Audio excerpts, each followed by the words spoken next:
So around this time of year, mind you, I'm recording this and making this video in November, December, so we'll see when this video actually comes out. I decided that on my winter vacation, I was going to go visit my boyfriend and his family all the way in the UK. I actually planned this trip a year prior, so it wasn't a in-the-moment thing, but funny story, I have never been on a plane before. I've never even stepped into an airport before. My family have always been on the pretty poor spectrum of things, so I never went on any family vacations or road trips. I've never even really been out of my home state until this year. So I decided that for my first time traveling, I'm going to go all the way to a different country. Yeah!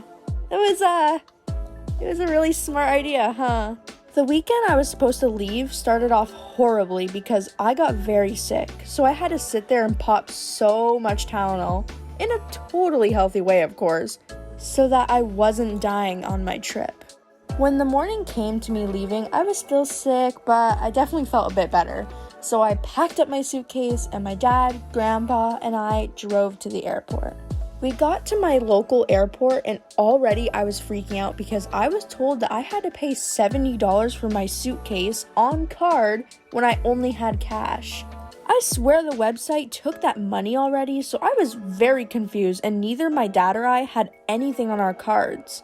Do not ask me why I had nothing on my card. I was very broke when doing this trip, which was stupid and terrible, so I only had cash.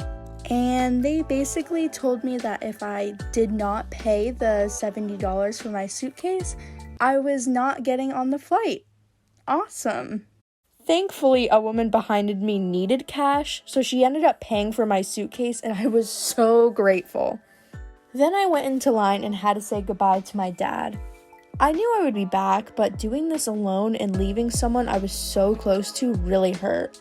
I had to hold back tears as we hugged, and then I was on my own to the TSA line. Now, this was my first experience going through TSA, and I know the TSA agents can't be all sunshine and rainbows, but holy fuck, being already anxious and traveling for the first time, they did not help at all. Went through that line, and then I was ready to find my flight to Philadelphia. Except I managed to get up the stairs, couldn't find my flight that moment on the screen, and totally broke down and started crying. I'm normally pretty composed on the outside, so I didn't realize how truly anxious I was about this. I couldn't even go through my home airport, and I still had 3 more airports to go to. There was a group of women walking by that gave me such confused looks, like, why is this girl freaking out here? I ended up calling my boyfriend mid-panic attack, and he reassured me that my flight was there, and what do you know, I found it, and eventually made my way to it. I'm sitting there waiting like, I can't do this, I can't do this, I can't do this. And he was like, yes you can, yes you can. And I pushed forward on what would be the worst experience ever. The turbulence wasn't terrible, but I was a bit freaked out by the height. Otherwise, my first flight went fine, and I was now in Philadelphia. Going from my tiny airport to Philly's huge airport was very intimidating because what the fuck? Why is it so big? I had a 5-hour layover until my next flight to London Heathrow, so I got where my plane would be and then just sat and waited. I brought my iPad, so I did get to draw a bit, but it was pretty boring. Once the time for the flight was coming closer and closer, it got so crowded. But then I realized it was time for us to board, but nobody was boarding. I just figured they were a little behind and didn't think much of it. Well, I was right about that. They were behind by several hours.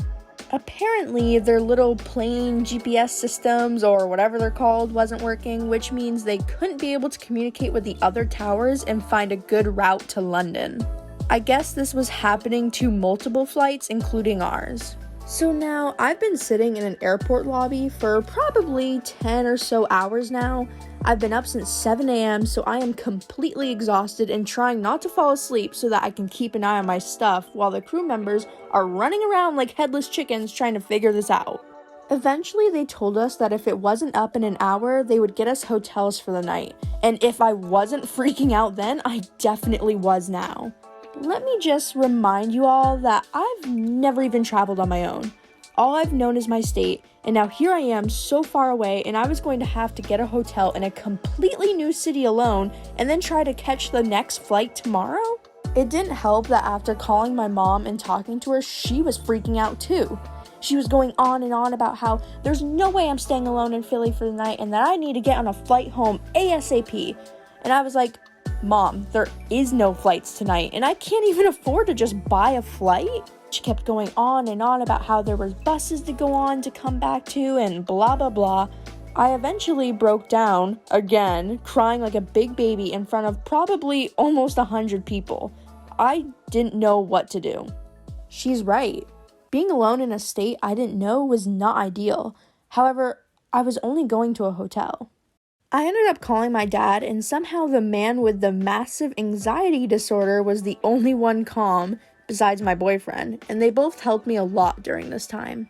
At the end of everything, all the panicking and crying, they finally started lining people up and letting people on the flight around 12:30. They didn't know if they'd be able to find a route, but they wanted to get everyone on anyway. So as I'm standing there watching and on the phone, my dad asks me, "So what are you going to do?" I mean, I've already made it this far, and I have spent so much to do this. I'm gonna keep going.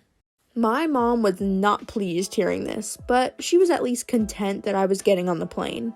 And yes, they finally found a route, and we were able to go off. And let me tell you, after all that anxiety, freaking out, crying, lack of sleep, I was exhausted. I didn't even bother eating on that flight. I just went to bed for the next 7 hours. Just a fun little side-in, I did end up sitting next to this really nice Hispanic family, and one of the girls was actually going to England to meet her long-distance boyfriend as well. I thought it was very cute that her whole family went with her and was supporting her, and even though I didn't get to talk to her sister much, they made me feel a lot better and less alone on this flight.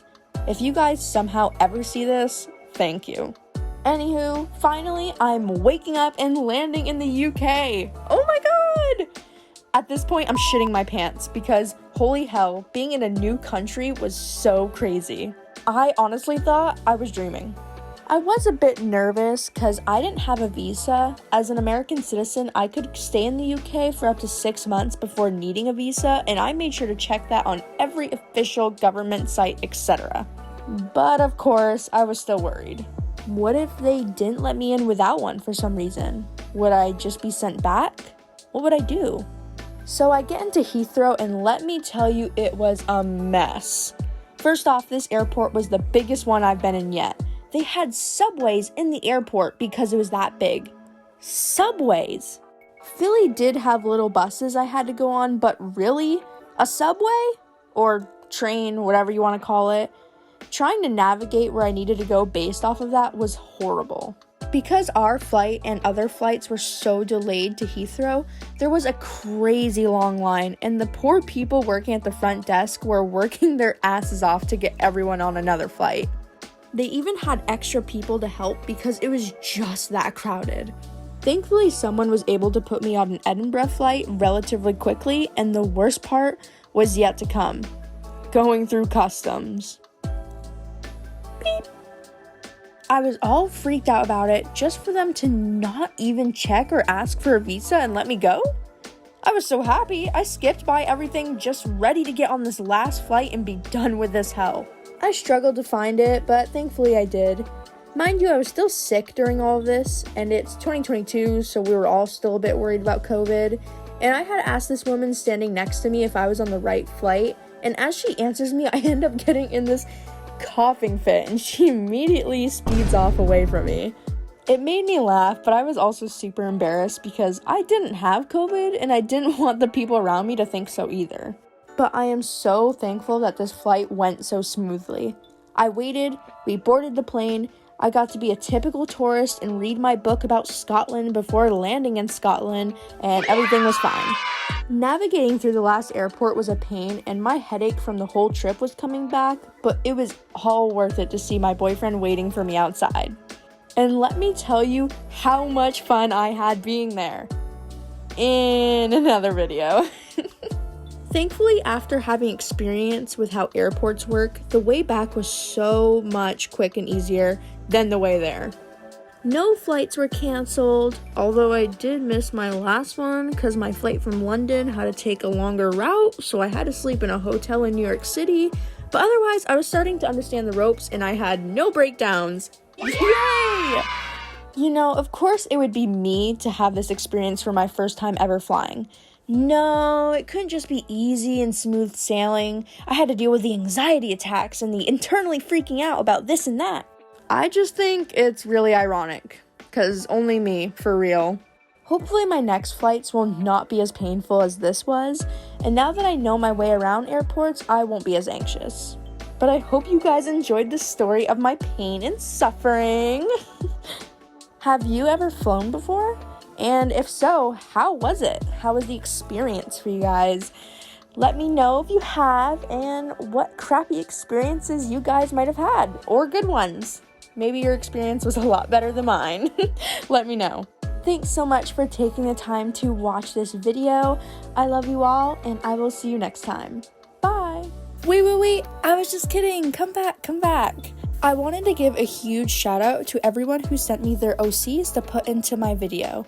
Everyone was really nice to submit their OCs, and I had a lot of fun drawing them. All characters belong to the original owners. I don't own any of them. Thanks so much again for letting me draw your characters, and if you want a chance for your character to be in the next video, feel free to follow me on my socials. Okay, leaving for realsies this time. Bye-bye.